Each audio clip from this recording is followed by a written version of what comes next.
નમસ્કાર મિત્રો, મારી યુટ્યુબ ચેનલમાં ફરી એકવાર આપનું હૃદયપૂર્વક સ્વાગત છે।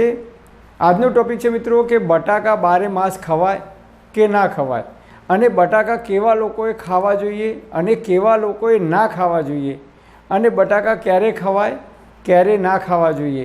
કે આપણા ઘરની અંદર 4 સભ્યો હોય તો 4 સભ્યોને આપણે બટાકાનું શાક બનાવીએ તો 1 કે 2 લોકોને પેટમાં ગેસ થઈ જાય છે। અમુક લોકોને બટાકાનું શાક ખાવાથી ગેસ થતો નથી।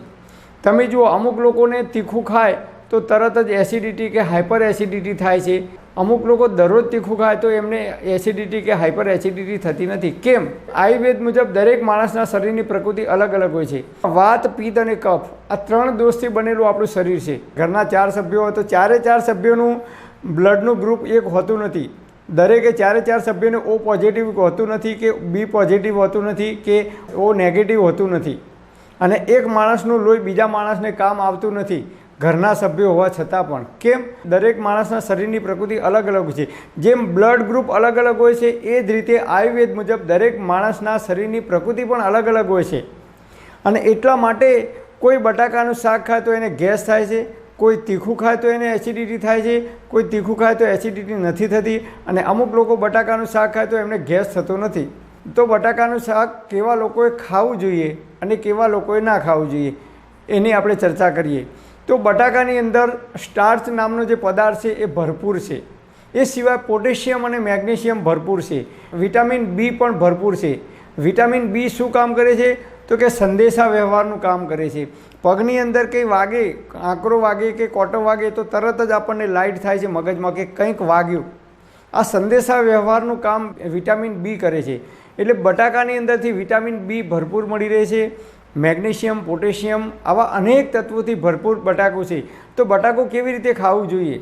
તો બટાકાને છાલ છોલ્યા વગર બટાકું ખાવું જોઈએ। આજકાલ તમે જુઓ તો મોટાભાગની બહેનો ગમે તે આઈટમ બનાવે તો બટાકાને બાફી અને એની છાલ ઉતારી નાખે છે, અથવા બટાકાનું શાક બનાવે તો પણ બટાકાની છાલ ઉતારી નાખે છે। કેમ? તો કે ઝડપથી ચડી જાય ને એ માટે। પરંતુ બટાકાની છાલ સાથે જ બટાકું ખાવું જોઈએ। 100 ગ્રામ બટાકાની અંદર 95% કેલરી હોય છે। એટલે જે લોકોના શરીરમાં વજન વધારે છે, ચરબીના થરે થર જામે છે, એવા લોકોએ બટાકાનું સેવન વધારે કરવું ના જોઈએ, નહીં તો એમના શરીરમાં વજન અને ચરબીનું પ્રમાણ વધી શકે છે। જે લોકો પાતળા છે, જે લોકો થોડુંક કામ કરીને થાકી જાય છે, વારંવાર થાક લાગે છે, અશક્તિનો અનુભવ થાય છે, એવા લોકોએ બટાકાનું શાક ખાવું જોઈએ। અને જે લોકોને પેટમાં ગેસ થઈ જાય છે, અપચો થાય છે, કબજિયાત થાય છે, વાયુનો પ્રકોપ થાય છે, અવળો ગેસ થાય છે, એવા લોકોએ બટાકાનું શાક ખાવું ના જોઈએ। કારણ કે બટાકું એ પચવામાં ભારી છે। બટાકાનું સેવન સૂર્યોદયથી સૂર્યાસ્ત પહેલાં જ કરવું જોઈએ। રાત્રે બટાકું ખાવું ના જોઈએ, કારણ કે પચવામાં ભારી છે એટલે જલ્દી પાચન થતું નથી। અને પાણીપુરીની અંદર બટાકું, ભૂંગળામાં બટાકું, બટાકાની વેફર, બટાકાની ચિપ્સ, બટાકા વડા, આમ દિવસે ને દિવસે બટાકાનો વધુને વધુ પડતો ઉપયોગ થતો જાય છે। જે રીતે ટામેટાનો ઉપયોગ વધ્યો છે એ રીતે બટાકાનો પણ ઉપયોગ વધ્યો છે। આજે તમે જુઓ, નાના નાના બાળકોને હાર્ટ એટેક આવવાની શરૂઆત થઈ ગઈ છે। કેમ?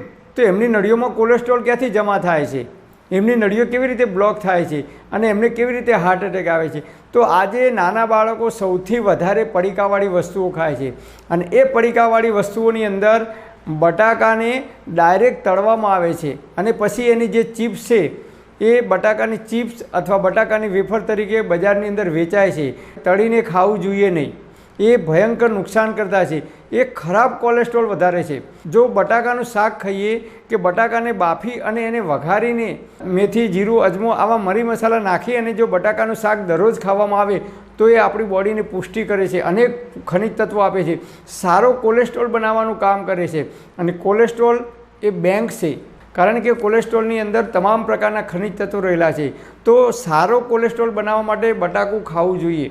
પણ બટાકાને તળીને ક્યારેય ખવાય નહીં, કે એની વેફર અત્યારે બજારની અંદર જે પેકિંગવાળા મળે છે એના લીધે નાની ઉંમરમાં લોકોને હાર્ટ એટેક આવવાની શરૂઆત થઈ ગઈ છે, કારણ કે એમાંથી ખરાબ કોલેસ્ટ્રોલ ઉત્પન્ન થાય છે, અને એના લીધે નળીઓ બ્લોક થઈ શકે છે। જે લોકોને ડાયાબિટીસનો પ્રોબ્લેમ છે એવા ડાયાબિટીસવાળા લોકોએ પણ બટાકાનો વધારે પડતો ઉપયોગ ના કરવો જોઈએ, કારણ કે બટાકાની અંદર સ્ટાર્ચ નામનો પદાર્થ છે, એટલે કે બટાકાની અંદર ગ્લુકોઝનું પ્રમાણ વધારે છે। તો જે લોકોને ડાયાબિટીસના પેશન્ટ છે એવા લોકોએ બટાકાનો ઉપયોગ ઓછો કરવો જોઈએ। જે લોકોને મહેનત ઓછી કરવાની છે, શ્રમ ઓછો કરે છે, જે લોકો ઓફિસમાં કામ કરે છે, એસીમાં બેસીને કામ કરે છે કે બેંકમાં બેઠા બેઠા જે લોકો ઓફિસ વર્ક કરે છે, એવા લોકોએ બટાકાનો ઉપયોગ ઓછો કરવો જોઈએ. કારણ કે બટાકાની અંદર કેલરી સૌથી વધારે હોય છે, એટલે બટાકાને પચવામાં વાર લાગે છે, પચવામાં ભારી છે.